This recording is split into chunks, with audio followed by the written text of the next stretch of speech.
This is Brian Kilmeade in Washington, D.C., fresh off Fox and Friends, and with my favorite Chief of Staff of the President of the United States, General John Kelly. Hey, General, Brian. Great to see you in person. Yeah. All right. How you doing? I know you're a very busy guy, but you were smiling. It's hard for me not to notice, even though you always have a great game face. You feel pretty good about last night's speech. I thought it was terrific. I mean, the team worked with the president. He's very involved in putting his material together. He rehearsed it, but most importantly, it was his speech. And believe me, everything he says, even though there are help, he gets help from speechwriters, it becomes him. He's very involved in it. It was a great speech. You're about 2 weeks away from wiping them out entirely, ISIS, correct? Right. Yeah, I think as he pointed out last night, I think 99% of the caliphate is dead and is gone. And the ISIS survivors, if you will, they're still out there. They'll still cause us problems. But, a year ago, we had cities that were held by ISIS in Iraq and in Syria, and today they're gone. And that's a coalition effort, led by the United States and led by U.S. military, but most of the fighting done by coalition. I know you have contacts always in the military. They're your friends. That's who you grew up with, but you're in Homeland Security when you guys first got your feet Right. a year ago. What was it about the Trump administration that played a role in this, or did you just continue doing what the Obama administration was doing? No, I mean, the first thing is you might recall President, then candidate Trump talked about getting out of Afghanistan, but it goes to the man's flexibility and his willingness to listen to other sides of the story. We had the first thing I did when I became Chief of Staff, this was on the table. What are we going to do? The president was still inclined to make some radical moves in terms of withdrawal. What did we do? We brought the people in to not argue against it, but to say this is what withdrawal means, this is what remaining there.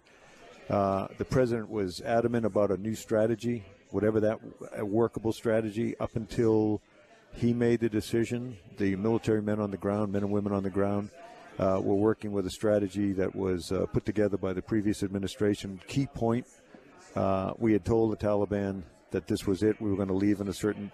The one single thing you can never do to your enemy is tell them what you're going to do. Tell them what your hurt points are. This president said we're in there with a new strategy. We're killing them fast and furious. Right. And this is not even the fighting season. Our expectation is once the sun comes out over there and the fighting season starts, we're going to hurt them even more. And that's because of a new strategy. Over in Afghanistan, just to finish off in right. Syria, but you guys had different rules of engagement when it came to Syria, ISIS in Syria, correct? Right. Yep. And that helped. Now the Kurds say, okay, the Turks said, okay, now that ISIS is virtually taken care of, I'm going to go attack the Kurds.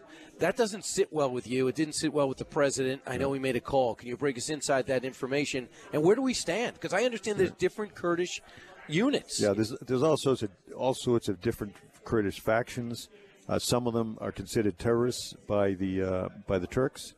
We're working very, very close with them, with our allies, the Turks. The president does talk to, Erdogan and many other international leaders on a regular basis. Picks the phone up and talks, and works things out. So we've put in some procedures so that their efforts won't hurt the overall effort out there. And the president has been very involved in this. Afghanistan, just to finish that off, there's been a series of attacks there, brutal attacks against civilians, one using an ambulance, one goes into a hotel and starts killing non-Afghanis, and Americans were killed there too. Only 2 sentences last night on Afghanistan. How do you feel about that? Are you okay with that? Does that show the president's focus on Afghanistan? Absolutely. The president came in 6 months into administration. Really, the first couple of weeks I became the chief of staff. He decided on a new South Asia strategy, new rules of engagement. The handcuffs have been taken off the commander over there, and nothing more to be said other than new strategy, go win the war. Cutting off the money in Pakistan, is that for sure? Well, we are working with the Pakistanis. We do give them money, and sometimes they don't give us the level of cooperation we want. So we'll see where that goes. Speech last night. I'm sure you're sitting there in the gallery. You were there. Were you there when the president had his joint session last year, right? Right. So here he is a year in. And many were stunned. We always used to see the stand-up, sit-down, depending on who the president is. But many were stunned by the empty seats, 12, and the glum look on leadership and not getting up for things like Veterans Administration reform, terms like God, black unemployment all-time lows.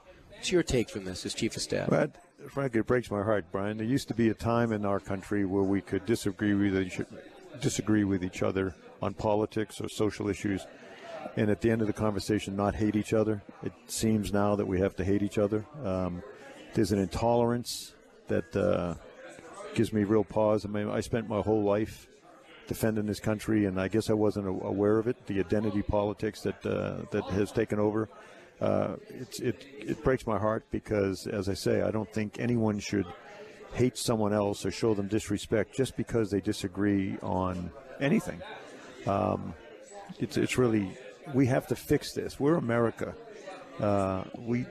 This is not the way we are, and we have to fix it. You have three things. You got to get a budget, especially for the military. Right. You have to get some type of DACA fix. It's got to be addressed by March. The Democrats want it by February. And maybe you have technically a little bit longer. And you got to get infrastructure going. You can't do that yourself without out Democrats. Yeah. I know you do a lot of talking to Democrats. Right. Can you tell the American people what gains you might have made? Well, I think the infrastructure thing will be, I mean, that's going to be a good thing. That'll be very, very bipartisan. Both sides of the aisle already want it. At this point, the only discussion is how big it's going to be. And of course, it has to be paid for. The budget, the military is hurting when we have these continuing resolutions and the rest of it. They have to be able to plan. They have to have a budget. Our military is still the strongest in the world because of the people primarily. But we have fallen off in terms of readiness and maintenance and that kind of thing. And Jim Mattis and his team have put together a plan to get us back to being, we are still the gold standard, but maybe the shine has come off a little bit. Are you guys close to signing off on a 2-year budget? I think so. Yep. Are you close when it comes to some type of, the president put out his 4 pillars? You're all over that. So this is what he wants. I would tell you, where are we at with that? I would tell you on the 4 pillars, I still think the other side is stunned at what the president rolled out. The fact that he is not only dealing with the 690,000 official DACA recipients, but he's extended that to people who would have qualified had they gotten off their, had they registered like they should have. So 1.8, 2.5 times the DACA size, and path to citizenship. That is, I know this, beyond comprehension to the Democrats. This solves DACA plus. And the rest of it, but there's no point in solving DACA plus unless you ensure that 4 or 5 years from now there's not another DACA. Is it literally you served and you're waiting for the return volley? I heard the initial department head meetings with Steny Hoyer and Dick Durbin and the kids, Republican counterparts didn't go well. Nothing really happened. Well, I mean, we the first couple. You were there, right? Sure. The first couple, a lot of chit-chat. But one of the things both sides have been asking for is, what is the president's plan? Right. So we gave it to them on Monday. This is the president's plan, the 4 pillars. DACA, which I think, again, is beyond their dreams in terms of the number of people we're going to include. The fact that, yes, we're going to do away with chain migration or family, but no one's going to get hurt by that. There's about 4 million people in the pipeline. They'll still come in. We're still going to take in 1.1 million immigrants. It's been misreported. We're going to cut it in half. We're not. But are you guys going to talk this out? I mean, you sound reasonable. There's some things they're reasonable. It's on the table. So now we have this thing in the U.S. government called the legislature, Congress, and the White House. We have given the legislature, the Congress, I hear you, where the president is. Now it's up to them, men and women of goodwill, to sit down. But that first pillar about the number of people that will be included and a path to citizenship, I still think has got the Democrats breathing hard. Do you, as we look at this whole thought about the memo, the president yesterday does not want to overwhelm a State of the Union speech, but he says he told somebody, one of the congressmen, it's 100%. I'm going to sign off to release this memo that Devin Nunes' Intelligence Committee produced out of the House that will show some disturbing information about what went into the investigation on Hillary Clinton on down to what went into the background on him. Are Rod Rosenstein and the FBI Director Wray don't want you to release the memo, will you guys? The memo, 4 pages, came over day before yesterday. Right. The unique thing about all of this, frankly, is in every other case that I can remember in my lifetime where a president was in some kind of trouble, the president, the White House attempted to not release things, whether it was Iran-Contra, but certainly things like the Nixon years. This president has said from the beginning, and certainly since I've been the chief of staff for 6 months now, I want everything out. I want this thing, I want the American people, A, to know the truth, and B, that the investigators and whatnot have everything. It's really unique in that we've leaned so far forward to get this out. Now, as far as the memo goes, the memo came over. We've got our folks our national security lawyers in the White House that work for me, work for the president. They're slicing and dicing it, looking at it so that we know what it means and what it understands. Did you see it? I did. What do you think? It'll be released here pretty quick, I think, and the whole world can see it. Do you think that what changes the next day after? Do you think things change the next day after? You think? Again, I'll let all the experts decide that when it's released. But this president, again, it's so unique, Brian, that he wants everything out so the American people can make up their own minds. And if there's people to be held accountable, then so be it. Remember also, another document that will come out sooner rather than later will be the DOJ, Department of Justice's IG report.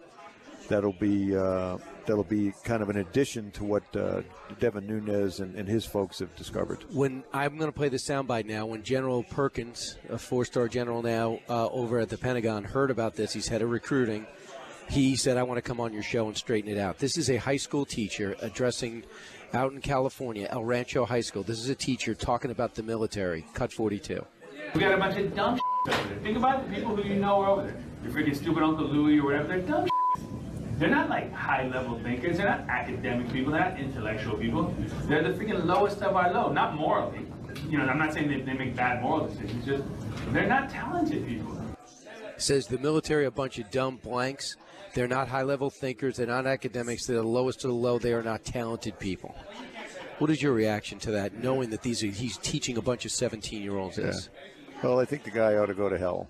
I just hope he enjoys the liberties and the lifestyle that we have fought for. I'm not sure you can, but I know what you mean. I just had to share that with you, General, because it's caused outrage around the country. Yep. So thanks so much for your service. You look good. You're smiling. This is a pretty easy job you got. Oh, it's easy. I mean, I get to work at 10:30, 11. I get home by 5. It's a great job. Fantastic. Yeah. But first, you got to watch Fox and Friends, right? All the time. Yeah, right. Believe me, I watch Fox and Friends every day. Thanks a lot. Back in a moment.